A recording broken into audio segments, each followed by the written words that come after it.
But right now we are joined by a video link by the Secretary of the Women's Rights Party, a brand new political party, which I understand, following the appearance of this person on our show last week, has now reached the 500 required signed and paid up members to be a political party. And Jill Ovens is a former Labour Party council member and unionist who has formed the Women's Rights Party kind of in response to some of the stuff she sees wrong inside Labour, and she is refreshing enough to say that she has no intention, or she doesn't think the Women's Rights Party will get a seat. Probably more appealing to many people than Liz Gunn's party, which is also going for 500 members, but doesn't seem to be doing so well.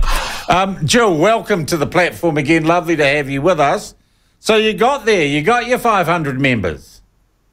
Yes, thanks to you and the platform. Really? It was amazing because even as we were talking on the interview, people were sending in their applications, paying their $5 and becoming members of the party. By the end of that day, we sort of gave up when 70 members joined up on one day and processed them the following day. So it's continued since then. So. Well, you know me, I've always been regarded as an absolute women's rights activist and feminist. Well, that's life. That's the power of our audience. We have an engaged group of people listening who I think are original thinkers and see the world perhaps outside the normal box. But look, the reason I really wanted to talk, I was interesting to see the party issue a media statement, a press release, and you mentioned you're having a hard time in mainstream or legacy media getting any coverage.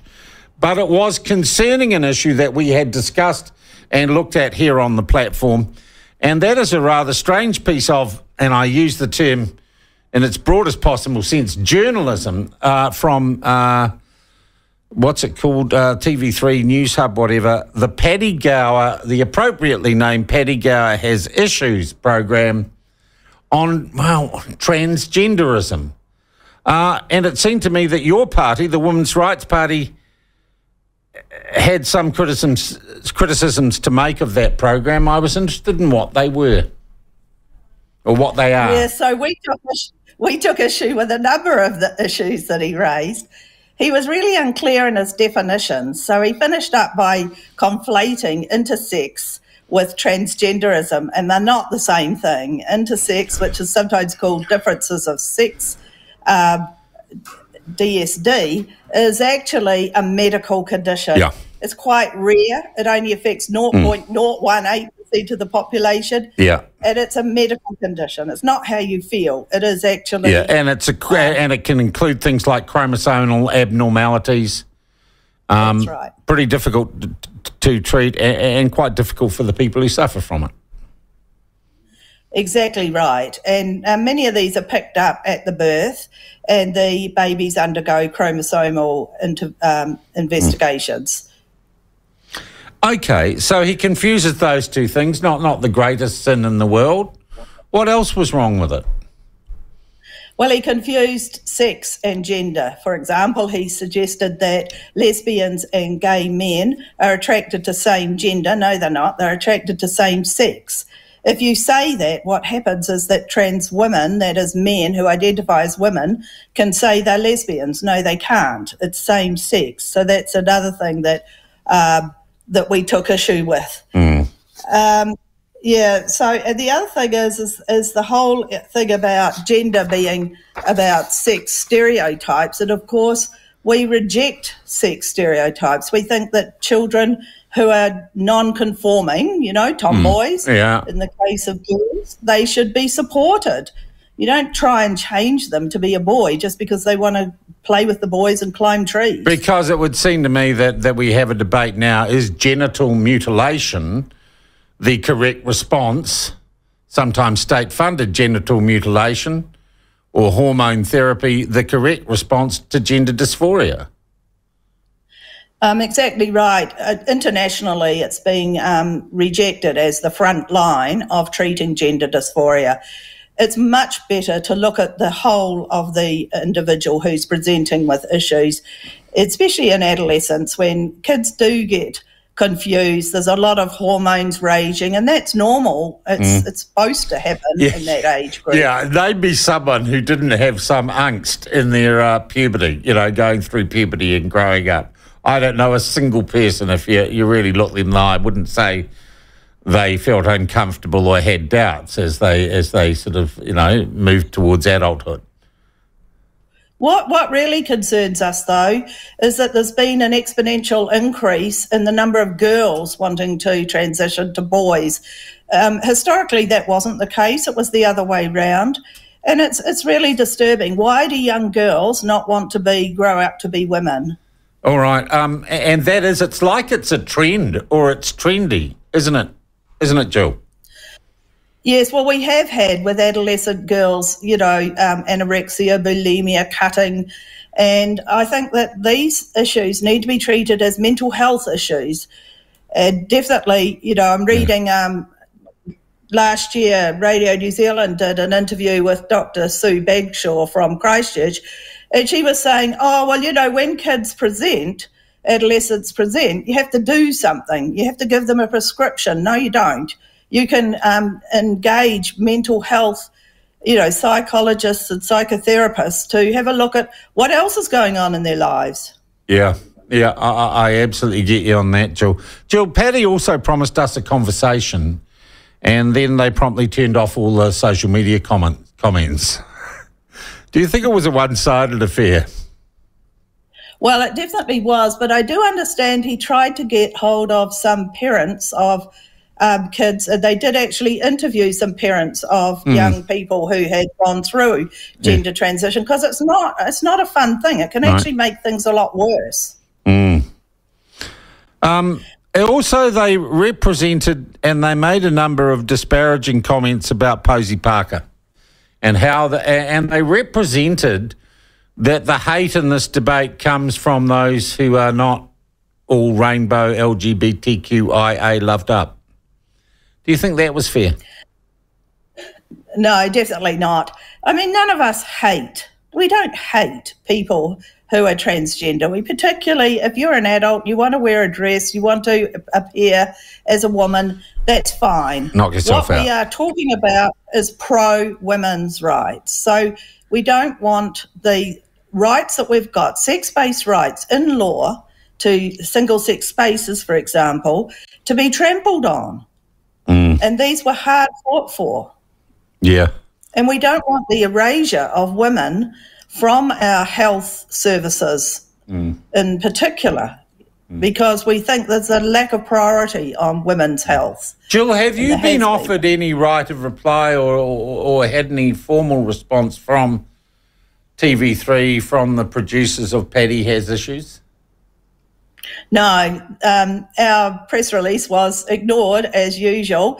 It was carried on, the daily blog, and got quite positive comments. Yeah. But otherwise, mainstream media are literally shutting you out. You don't exist, right? No, the only time was last week. I got called by a staff journalist in Tauranga after the Tauranga Council cancelled a meeting where some people, I don't know who, were going to show Matt Walsh's What is a Woman. Actually, it's interesting you brought that up. We are going to talk, and there's possible legal action over that. A guy called Matt Walsh, who's very popular on the internet, and I think the LGBTQIA whatever movement would describe him as a leading TERF, though the term is not a term I would use. Matt Walsh made a movie called What is a Woman? I haven't seen it. Have you seen it, Jill? I didn't see it till after I got interviewed by the person on staff. Is it any good? Is it worth a watch? Is it worth a watch? Oh, look, you wouldn't believe the academic that they talk to, a man who's an expert in women's studies, gender studies. Yeah. He couldn't articulate anything. He was really hopeless and got really rude. And the only one that's any good on it is a psychotherapist. Yeah. Yeah, so, but it was funny with stuff because the reporter started out... Is it a movie you consider damaging or controversial, or is it going to challenge people? Is it going to damage anyone if they saw it? Or is it a exercise in examining an issue from a perspective?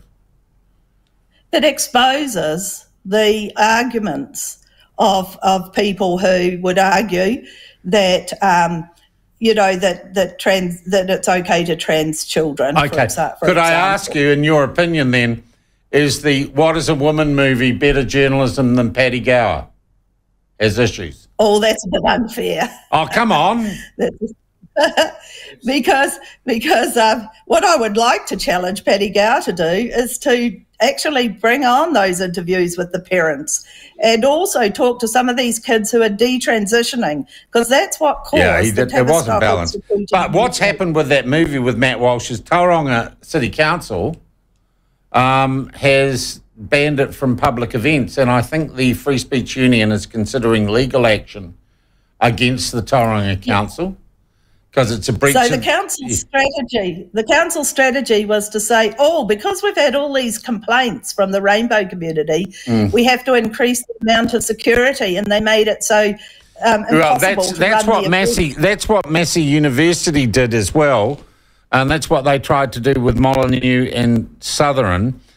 And Massey University used it as a threat to staff. And interestingly enough, and I would be interested in your comment on this, the lawyer who spearheaded that strategy for the university to shut down a Speak Up for Women event, her name was Linda Clark, former journalist and long-time supporter of the Labour Party. She's just been appointed to the board of Television New Zealand.